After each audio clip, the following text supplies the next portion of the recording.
Scorpio, welcome back po dito sa ating channel. So, ang reading na to ay para sa 2026. Kaya kung di po kayo makaresonate, try nyong panoorin yung inyong other signs, Sun, Moon, Rising, and Sun, Moon, and Rising. Yung big trip po ninyo, mahalaga yon na mapanood ninyo. Kasi yung iba, sun sign yung pinapanood, hindi kayo nakaka-resonate or mas madalas na hindi kayo makaresonate. So, yun. Try to check your moon or your rising sign. At kung di pa po kayo nakasubscribe dito sa ating channel, please subscribe and hit the bell button para lagi po kayong updated every time na meron tayong uploads. At kung nais nyo naman pong mag-avail ng ating private readings, ng ating rituals, ng ating Tiars products, meron tayo dito, Tiars Afero Manifesto, for ano po yan, no? For highlighter ng inyong mga wishes. So, kung kayo ay nag-journal, yan, you have ledger, ano pa. Basta yun, kung may business kayo, may tina-target kayo na amount na gusto nyong kitain ngayong buwan, so perfect po yan para sa inyo. Or basta, kung kayo ay mahilig mag-manifest through writing, yan po. Meron tayo ditong Tiars EA necklace at meron tayo ditong Tiars bracelet. Para saan nga ba yan? Pangontra po yan sa kulam, sa barang, sa sumpa, sa mga nag-i-evil eye po sa inyo, sa mga naiinggit sa inyo. Pangontra po yan sa malakihang aksidente. Pampaswerte po yan sa love life, sa career, sa business, sa health, sa travel. So, ayan po, no? Sa pregnancy, okay din yan. Kaya kung 100% po yung inyong tiwala, yan, at na-attract talaga kayo dito sa, yan, sa mga nandyan sa harapan po ninyo, mag-message lang po kayo directly sa ating Facebook page, Tarot Intentions by Ariane Reyes. So, as of now, is nasa 121,000 followers na yung ating page.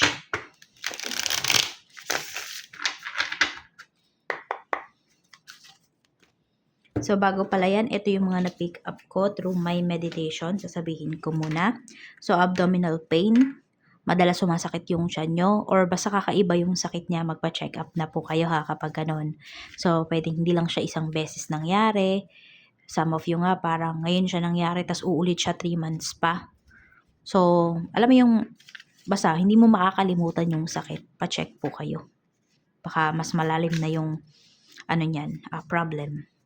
Tapos pamphlets. So ano nga ba yung pamphlets? It provides information, educational, promotional, or advocacy purposes. So I don't know kung meron ba kayong business, yan yung gagamitin nyo. Isa sa mga gagamitin nyo para ma-advertise ba yung inyong business. Or makaka-receive kayo ng mga ganyan. Tapos Australia. Kung nandyan po kayo, at di pa kayo citizen ngayong year na to, maaari po na yan, makuha nyo na yung inyong citizenship. Meron naman dito is for travel. Ayan, travel for vacation or for work. Tapos, maging ano kayo, outstanding awardee. Basta meron kayong award na makukuha pagdating sa work, pagdating sa school. Tapos, troublemaker kasi yung narinig ko eh. So, pwedeng hindi kayo yan. Pero tignan mo yung mga tao na lagi mo nakakasalamuha at nakakasalamuha mo yung tao na to pag may problema ka. Pag namamroblema ka, check mo kasi baka mamaya siya nagbibigay sa'yo ng problems.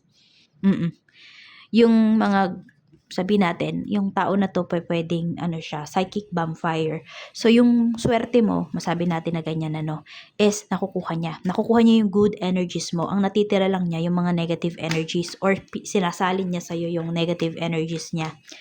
Kaya mag-iingat ka po sa mga ganyang tao.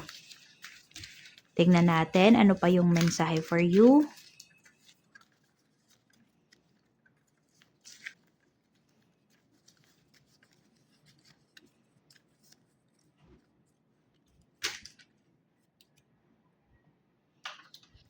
Meron tayo ditong gayuma. Meron tayong creativity equals money. So, okay yung kaperahan ninyo, lalo na kung magiging creative po kayo, no? Kung meron kayong umpisahan dito, ayan, madaming ma-attract. Yan, or madaming ang attracted sa'yo. Alam mo yung para kang may gayuma, Scorpio. Madaming na-attract sa'yo. Pwedeng romantically, ganyan. Pwede rin naman nga kung may business ka. Yung tipong kahit ano yung sabihin mo, pinaniniwalaan, yung ganyan. We have siblings. We have dinner date. So, pwedeng mapapadalas yung pagkikit. Kung hindi kayo magkakasama ng mga kapatid mo, ha, pwedeng mapapadalas yung mga pag-uusap ninyo, mapapadalas yung pagkikita po ninyo. We have forbidden love. May ma-involve dito sa relatives. Some of you, pwedeng itong medyo malayo nyo ng relatives pero pwede rin may malapit. No? Baka merong may gusto sa'yo dito na na relatives mo. Oh, ikaw na lang yung umiwas, no? We have promotion. Basta mafe-feel mo parang iba yung tingin sa'yo nung tao na yon, ganon. Pero meron nga dito, malayo nyo na siyang kamag-anak. Pero kasi baka sa family nyo, basta kamag-anak nyo kahit ilang generation na yung gap, yung ganon. Oo. Diba? Ilang degree na yung gap, ganyan. So, we have hotel. Ayan po. So, meron dito. Pagkatapos ng dinner date, sa hotel kayo magtutungo. So, pwedeng ito ay asawa mo. Pwedeng ito ay karelasyon mo. Yan. So, basta more on mapapadalas yung dates, yung mga pagkikita, ganyan po. May mapapromote din dito sa trabaho. Yung forbidden love na to, some of you, more on yung indecent proposal. So, pwedeng sa trabaho to. O-offeran kayo ng promotion, pero may kapalit. Nasa sa inyo na lang yan kung tatanggapin nyo ba yon. Yan. Kung single naman kayo, single din naman yung nag-o-offer sa inyo. Walang problema. Pero kung single ka, tapos married yung or in a relationship yung nag-o-offer sa'yo, medyo pag-isipan mo or it's a no talaga. It's up to you. Decision mo yan. Kung darating ka man sa point na yan, no? Ikaw na bahala. Scorpio. Ano mo na yan? Ano ba tawag doon? Decision mo na yan. Strategy mo na yan.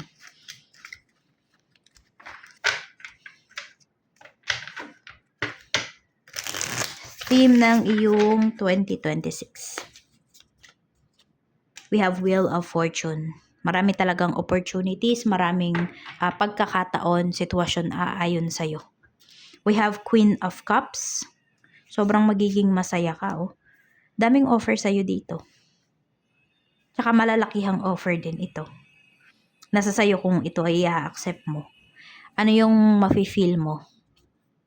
May bagong trabaho na pinapakita. We have King of Cups. So, mas happy ka, mas mahahandle mo yung emotions mo. Hindi ka masyadong magpapadala sa iyong emosyon ngayong taon na to. Pero alam mo na masaya ka sa mga mangyayari sa life mo. Mga blessings na paparating sa'yo throughout the year. We have Page of Cups. We have 9 of Cups. Dito talaga siya tumapat, no? 10 of Wands. So, lahat naman ng sacrifices mo dito, yes, may mga tao kasi na hindi maintindihan yung ginawa mo, yung sacrifices mo. No? Pero, magiging happy ka naman talaga dito. Tapos, mararamdaman mo at makikita mo talaga na yung lahat ng efforts mo, sulit siya. Ang nakikita ko dito, Scorpio, wala kang pagsisisi dun sa mga gagawin mo. So, yun na lang yung maging mo din, no? Basihan mo din. Isa sa mga maging basihan mo. Na pag may ginawa ka na, sabihin natin, sa mata ng tao, hindi siya okay.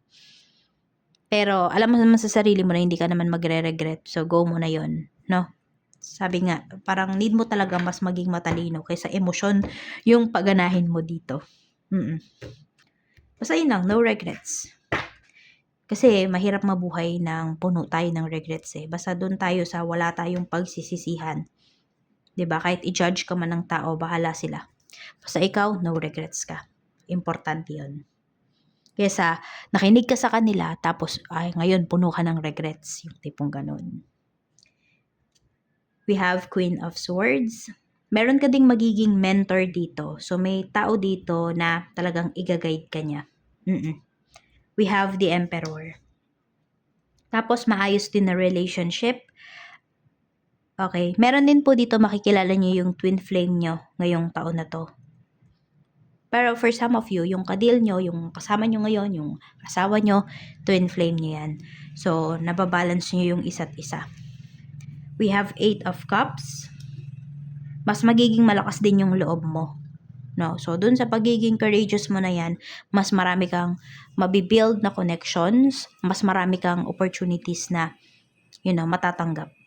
We have 3 of Swords. Pero yun lang talaga, no? Ito isa to sa mga pagsubok mo.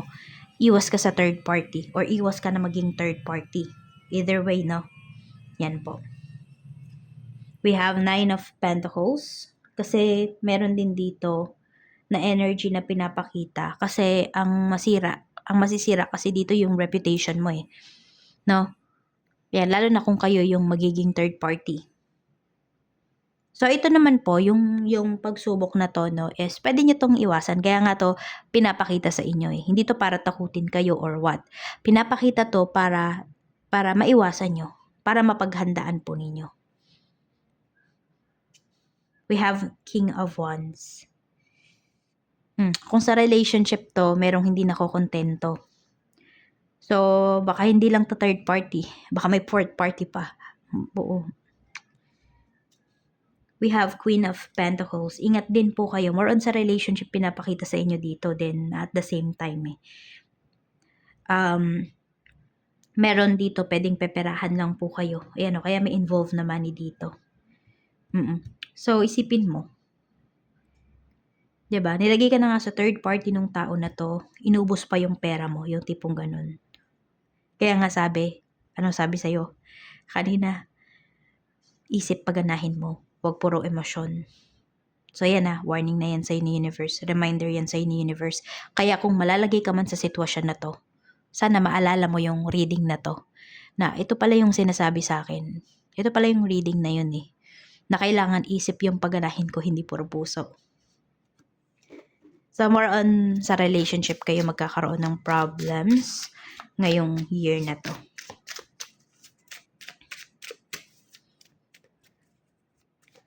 Check naman natin family. We have Knight of Wands. We have 5 of Wands. May pag-aaway din dito, no? Okay, so kung ano man po yung mga hindi pagkakaunawaan sa family, mapapag-usapan siya ngayong taon na to. Okay, meron ding gagabay. At maayos talaga siya because we have the Sun. Okay, kung hindi man siya bumalik sa dati, pero mas magiging maayos, sabihin natin yung mga pag-uusap ninyo ng family mo, yan, kaya nga siguro meron tayo ditong siblings and meron tayong dinner date dito at the same time, tas meron tayo ditong gayuma.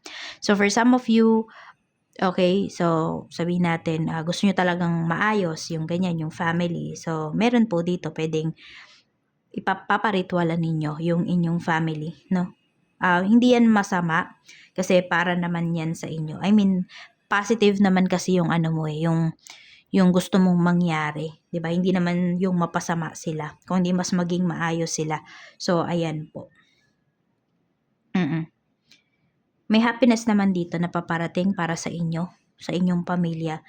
Kaya wag mo pong sukuan ito. Pwede kang mag-lay low, pwedeng ikat mo muna yung communication, tumahimik ka muna, ganyan, mag-isip-isip ka muna, pero wag mo silang susukuan.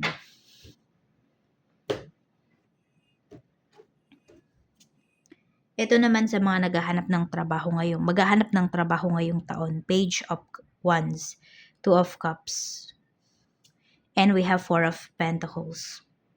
So magkakaroon ka naman po ng work dito. For some of you, 2 to 4 months. Yan. So, 2 to 4 months. Tsaka ka magkakaroon ng work. And you will be very passionate about it. Yung talagang, ipupurso mo talaga yung trabaho na to. Na kahit sa umpisa, pwedeng hindi mo siya talaga gusto. Pero alam mo na meron kang mabe-benefit. Meron kang mapapala dito sa trabaho na to. So, i-go mo yan. Mag-ingat ka lang daw sa kikitain mo. Okay, you make sure na magtatabi ka talaga. Magsiset aside ka bago ka gumastos. Kahit gaano pa kalaki, gaano pa kaliit yung kinikita mo. Kailangan i-protect mo din yung future mo. So, ngayon mo na yan gawin. Kung hindi mo yan nagawa last year, 'di ba? Sabihin natin, sa kinikita mo, kung every 15 days, 'di ba? Kung ganun ka sumisweldo. Basta ganun, tuwing kinsenas. So, magtabi ka, kunwari, 500, 'di ba? Basta kakalimutan mo yung pera na yon. Kakalimutan mo yung 500 na yon. 'Di ba? Pagkakasyahin mo lang talaga kung ano yung mayroon ka. Sabi nga kapag maiksi ang kumot, matutong mamaluktot. Kung ayaw niyong mamaluktot, maghanap kayo ng other source of income habang meron kayong current job, yung tipong ganun. So, diskarte. Sa mga may current job naman po, kamusta? We have Ace of Wands, Six of Swords. Meron tayong Three of Pentacles. Pwedeng malilipat ka ng branch, ganyan. Merong travel kasi na pinapakita dito. Pwedeng ito ay malayuan. Okay, pwede rin naman na kung may naghahanap naman dito ng trabaho or other opportunities, ibang bansa yung pinapakita sa inyo dito. So, yun nga, di ba, may Australia tayo na sinabi kanina. So, yun. Kung kayo yung nagpo-pursue noon, go nyo na po ngayong taon. Pero kung hindi naman, ayan po. Pinapakita naman dito na kasi may katahimikan may peace of mind dito sa work. So, kung happy naman kayo sa work niyo, bakit pa kayo aalis, di ba? So, guide lang naman po ito sa inyo. Diba? Hindi ito yung magdidikta na ito yung gawin mo. Guide lang to. Meron pa rin kayong free will. Diba?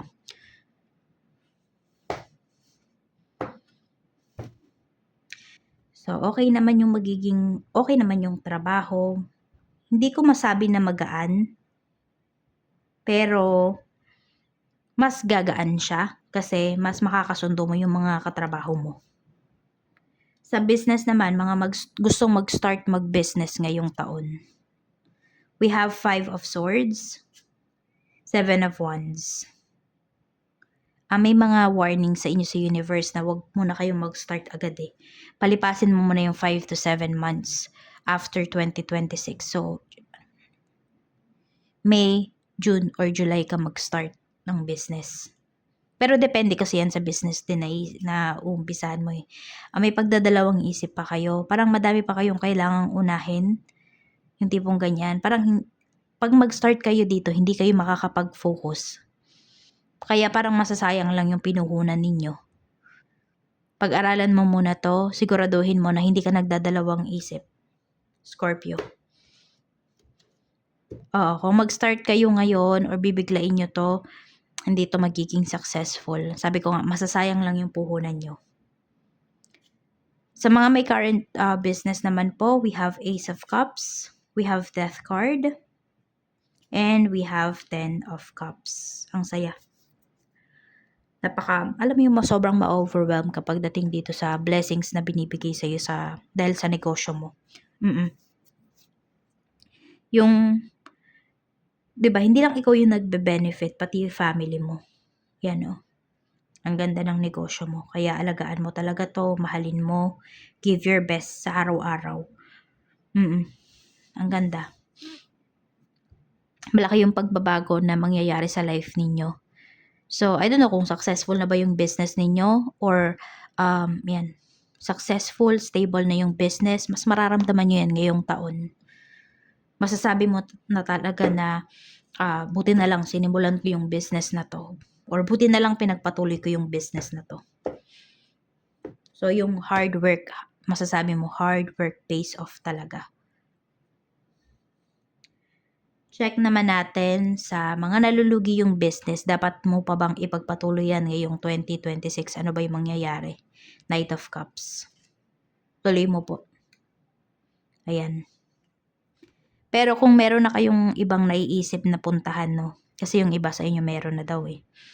Yan. Kung ito lang yung sa tingin mo na sabihin natin bread and butter mo, yung negosyo na to, wag kang sumuko. Yan. Kasi may mga makakatulong sa'yo dito. Need mo lang siguro ng help, a little help from other people, na syempre alam mo makakatulong talaga sa'yo. Pero kung ito may naiisip na kayo na bago na negosyo, so ito na yung i-go ninyo. Kasi mas dito kayo nakakakita ng opportunity ngayon. Sa kaperahan, kamusta yung kaperahan mo? Overall ngayong year. The Star. Ang ganda Kailangan lang talaga mag-ingat kayo. Madami pong pera na papasok sa inyo. Madami kayong pera na mahahawakan. Ayan madami kayong goals din na ma-unlock. Need mo lang maging matalino. Paano mo ba gagastusin yung pera na yan? Paano mo nga ba yan palalaguin? Tsaka mag-ingat kayo sa pera ninyo. Kung kaya nyong itago, itago nyo po. Wag nyo bang sabihin? Sabi natin sa family mo, kahit na sabi natin gusto mo silang tulungan, tago mo yung kinikita mo. Okay? Hindi dapat nila malaman yung buong kinikita mo. Okay? Check natin. Mensahe pa para sa'yo. Mensahe pa po natin. For Scorpio. We have 911, inevitability. So, ito yung mga bagay na hindi po natin may iwasan na wala tayong control. This is transformation. So, may mga pagbabago sa buhay mo na hindi mo na mapipigilan. Mangyayari at mangyayari siya whether you like it or not. Positive man yan or negative. We have adventure. At meron tayo ditong relax. So, medyo tense yung iba sa inyo, no? Try to relax more ngayong taon. And ito din, adventure. So, labas din kayo sa comfort zone po ninyo. So, we have 911, 1414, and we have 420. Yan yung mga madalas mong makikita ng mga numbers. At pag nakita mo yan, ito yung ibig sabihin. Ito yung mga reminders sa universe. 402, mag-relax ka. Diba? Mag-relax ka, relax your mind, your body, your heart. 1414, may paparating na adventure sa life mo. At we have 911, may bagay dito na hindi mo mapipigilan, out of your control. Kaya huwag ka masyadong magpaka-stress. Sa health naman, kamusta naman po ang health? Exercise. Yan. So, kung may winter, di ba, dadating sa, ayan, winter yung, dyan, season sa place, kung nasaan ka, tingnan mo pa rin kung paano ka makakapag-exercise. Or mag-exercise ka pa rin talaga. We have nervous system. And we have digestion. More on anxiety yung nafe-feel ko sa'yo dito No? Alagaan mo yung mental health mo. Medyo may nervyosa dito. Medyo hindi ka rin constipated yung iba sa inyo. It's either constipated kayo or nag-LBM kayo. Madalas yan.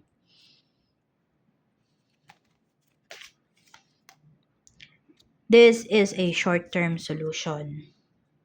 Distractions are disturbing the flow of energies. Ayan. So, distracted ka. Mas madalas distracted ka ngayon. Kaya, alisin mo yung mga distractions na to para mas makapag-focus ka at mga long-term plans yung mga magawa mo. Yung mga solusyon na ibigay mo sa mga problems mo, sa mga kinakaharap mo. Ayan Kasi more on magiging cycle po yung mga pangyayari sa life mo once na napakadami mong distractions at parang puro tapa lang yung ginagawa mo sa mga problema mo. Tapal system, ganyan. Parang sa utang ba? Ganun. Kaya, yan. Stay focused, no? Ngayong taon na to para sa mga goals po ninyo. So, yan lang yung mensahe para sa'yo, Scorpio. Good luck and congratulations sa'yo ngayong taon na to. Do your best. Bye!